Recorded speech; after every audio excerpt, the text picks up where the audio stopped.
This is Concert 101, a video introduction to the forthcoming concert by the Tasmanian Symphony Orchestra. It's a concert titled Polar Opposites, and it features music by Beethoven, Mozart, SVENDSEN and KRAGGERUD. Where, you might ask, are the polar opposites in that lineup? Beethoven and Mozart are hardly poles apart. Well, the polar reference is strictly geographical. It refers to the Arctic and the Antarctic. Directing the orchestra and appearing as violin soloist is Henning Kraggerud, who hails from Norway, where he is artistic director of the Arctic Philharmonic Orchestra, the world's northernmost professional symphony orchestra. In fact, it lies so far north, it's based within the Arctic Circle. And of course, the world's southernmost professional symphony orchestra is the Tasmanian Symphony Orchestra, and Hobart, home of the TSO, is one of 5 global Antarctic gateway cities. So that gives us 2 polar references, but as we'll see, more of them appear as the concert unfolds.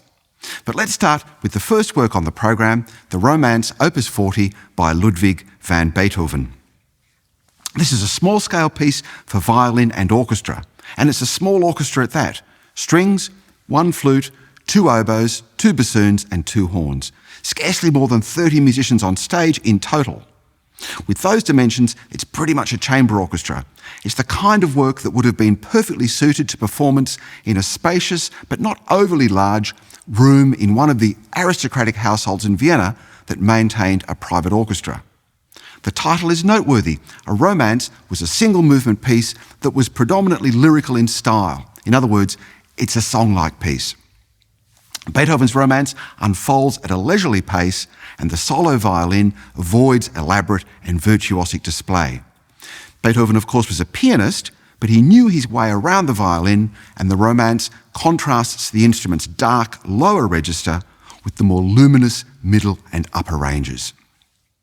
Beethoven's Romance lasts for about 8 minutes, and it gets the concert off to a low-key start. No bells, no whistles, just even-handed, undemonstrative music making. Henning Kraggerud, as mentioned, both directs the orchestra and appears as violin soloist. He continues in this dual role in the second work, Romantarctica, which he in fact composed, so he now wears a third hat, violinist, director and composer. With a title like Romantarctica, the title of the concert, Polar Opposites, comes into focus. 3 words are in Romantarctica, either in part or in full: Antarctica, Arctic and Romantic. Here's how they fit together in the words of composer Kraggerud. I am inspired by the romanticism inherent in the voyages of the great explorers Robert Scott and Roald Amundsen and the many adventurers who faced the unknown with an unquenchable thirst. I am also inspired by my musical heroes from the Romantic era to whom the great explorers were exposed growing up. Although Kraggerud doesn't name them, these musical heroes from the Romantic era were presumably figures such as Beethoven, Schumann, Mendelssohn, Brahms, Elgar and so on. Romantarctica then utilises a musical language consonant with romantic composers of the 19th century. Kraggerud goes on to say, psychologically, I believe that the explorers, Scott and Amundsen, in some ways were romantics first and foremost. None of them had the training needed when they made their choices, but seemingly nothing could stop them. They were willing to die for their beliefs and dreams, or to protect the romanticised images which they had created of themselves. Scott, heading to the South Pole with ponies and gramophone recordings, conjures up a scenery of tragedy, but also of courage, faith and grand deeds and actions. I should point out that there's nothing overtly pictorial about Romantarctica, although composer Kraggerud suggests there might be an Arctic fox frolicking about a white landscape at the start of the piece, and he describes a slow and tender theme heard a little later as a funeral theme. a reminder of the fact that Scott was to die in the Antarctic and Amundsen in the Arctic. With the exception of low brass and 2 of the 4 horns, you'll pretty much see the full TSO on stage for Romantarctica, which is not surprising as the TSO is one of 2 orchestras that commissioned the piece, the other being the Arctic Philharmonic.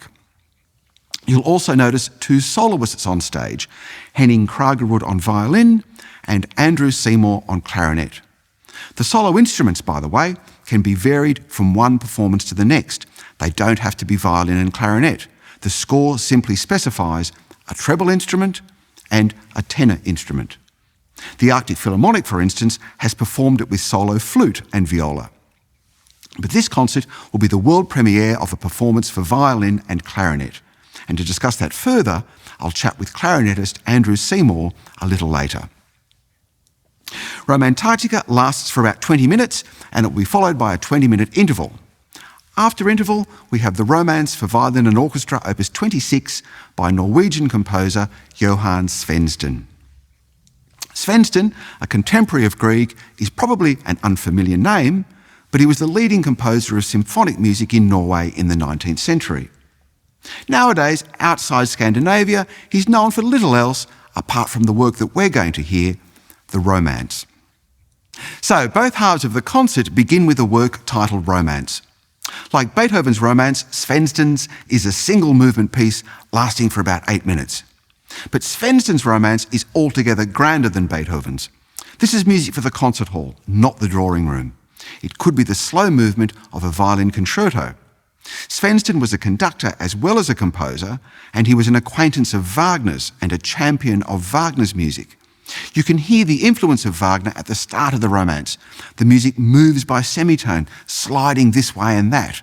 But this soon gives way to a violin melody in the sentimental style of the day. We could be mistaken for believing it to be by Bruch or Dvorak.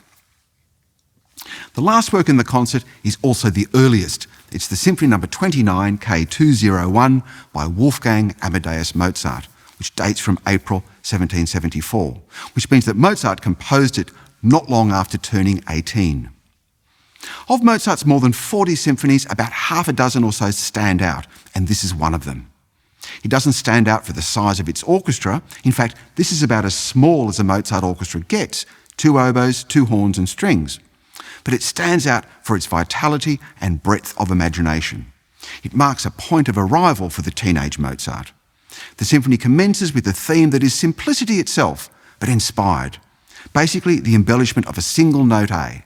Then, rising a step, the embellishment of B. And then, following the same pattern, rising to C sharp and D. It's simple, basic stuff, but it sounds new and fresh, and it's charged with rhythmic energy. Here, in essence, is why Mozart's so great. He takes the basic building blocks of music and fashions something that's easy for the listener to grasp, that sticks in the memory, that appears to flow effortlessly, doesn't sound hackneyed or cliched, and is propelled with natural, unforced rhythmic energy.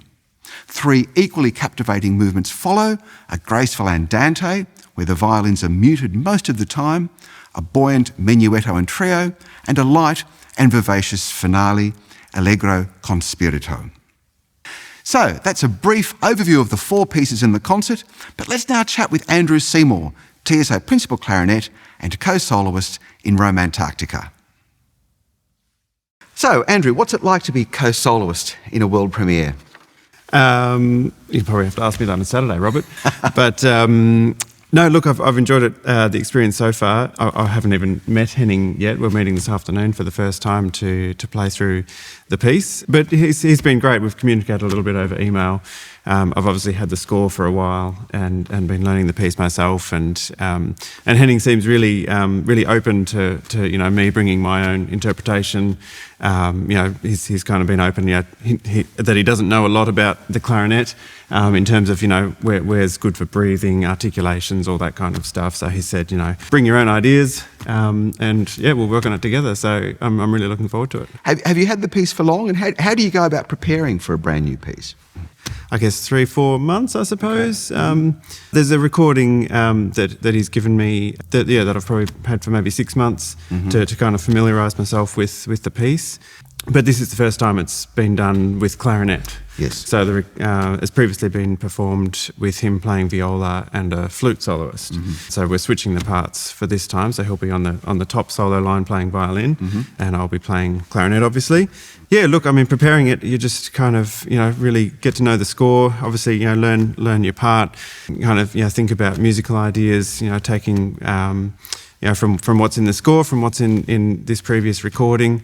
Yeah, I guess for me, it's all kind of happens this week. I can learn my part as much as I can, but then all the music comes together, I think, this week in that collaborative process that we're going to kind of just bounce off each other and take ideas and give ideas, and yeah. There's a bit of an Antarctic theme in your resume, isn't there? I mean, local composer Jabra Latham composed Antarctic Triptych for you. Yep. And here we are, your co-soloist in this other Antarctic-themed piece. Let's talk about the instrument, because I believe that you're playing this piece on a brand new instrument. And not only is it new, it's kind of new for your stable of instruments. So can you tell us about the instrument? Yeah, that's right. I've only picked up this instrument about a month ago from my clarinet maker in Canada. So this half of the instrument, the bottom half, is brand new. So it fits onto my existing A clarinet top half, and this is what we call a basset clarinet. Basically, as you can see, it's longer down the bottom, and so it adds 4 semitones. So a regular clarinet would go down to a low written E. This goes down to the C below that. So yeah, just adds those extra notes, which Henning had asked for. The reason it came about, me getting this instrument, was when he was preparing the score. Henning asked if there was a possibility of extending the range of the clarinet. Partly because in the viola part, the low note of the viola is the C string. That's right, the C below middle C. The C below middle C, which can't be reached on a regular clarinet. And so he was, investigating if that was possible. And so I said to him, well, you can get a basset extension. And he got quite excited about that idea. And so I had my maker make one for me. And here we are. Does the tone colour differ? So does a basset clarinet have a different tone colour from a B flat clarinet or an A clarinet? It does actually, yeah. I think partly because there's more material, there's more wood, there's more vibrations going on affecting the sound. So yeah, it does differ quite a bit throughout the whole range of the across instrument. The whole range, yeah. Can you give us a demo? Do it just to play sort of. Sure.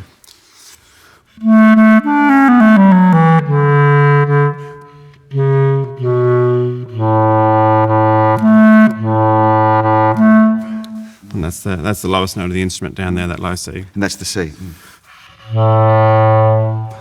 You've mentioned basset clarinet. So this is a basset clarinet. Now, of course, what that Mozart comes to mind. Yeah. This is the instrument that, or an instrument like this is the one that Mozart wrote the clarinet concerto for, and also the clarinet quintet. So now that you've got this instrument, what other music can you play? I mean, well, those two pieces. Okay. I mean, there's not a lot of repertoire.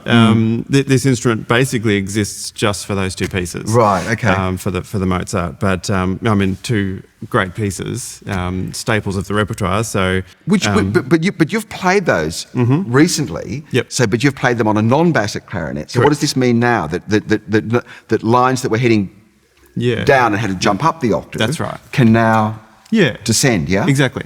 There's quite a few spots in both pieces where it utilises those low notes of the instrument, and I think Mozart was particularly fond of that register of the clarinet. So I think it's good to have that ability to start those lines down at the low C, which of course both pieces are in A, in the key of A, and the low C on this is the concert A. Yeah. So it's got that possibility of playing those lines without jumping octaves.